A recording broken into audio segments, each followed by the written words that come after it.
সংগ্রামী বন্ধুরা আমার, দীর্ঘ 17 বছর একটি দলের সাথে আন্দোলন সংগ্রাম করেছিলাম ফ্যাসিবাদ মুক্ত বাংলাদেশ গড়ার জন্য।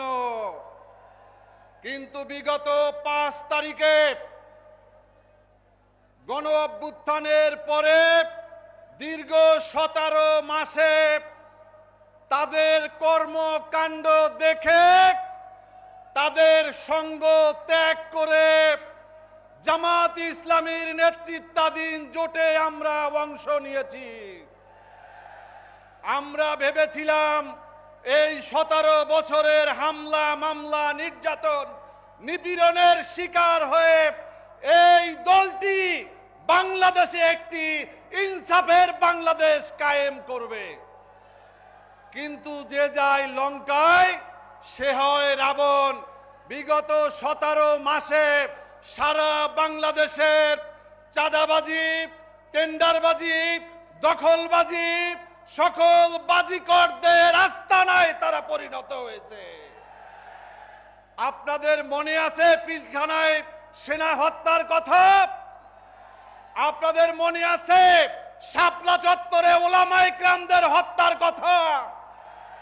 আপনাদের মনে আছে জুলাই গণ অভ্যুত্থানে গণহত্যার কথা?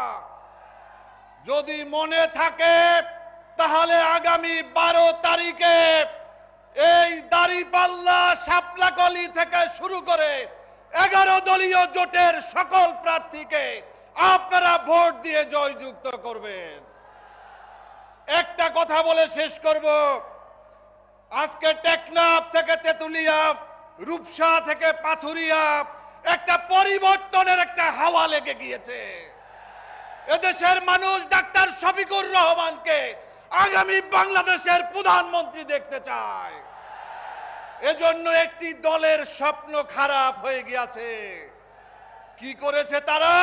সারা বাংলাদেশে তাদের নেতাকর্মীরা বলছে যদি 11 দলীয় জোট ক্ষমতায় আসে তাহলে মেয়েরা চাকরি করতে পারবে না, আমাদের মা বোনেরা তারা সবাই বোরকা পরে বের হতে হবে। তারা সকল অপপ্রচার তারা শুরু করেছে। এজন্য তারা প্রস্তুতি নিয়ে পরিকল্পিতভাবে ডাক্তার শফিকুর রহমানের এক্স অ্যাকাউন্ট হ্যাক করে বিতর্কিত বক্তব্য দিয়ে তারা লাগাতার কর্মসূচি দিয়েছে। বলতে চাই বন্ধুরা, জনপ্রিয়তা এভাবে নষ্ট করা যায় না, বরঞ্চ কয়েক গুণ বেড়ে গিয়েছে। আজকে যেভাবে আমাদের মা বোনেরা ঘর থেকে বেরিয়ে এসেছে, তোমাদের প্রোপাগান্ডায় কোনো কাজ হবে না।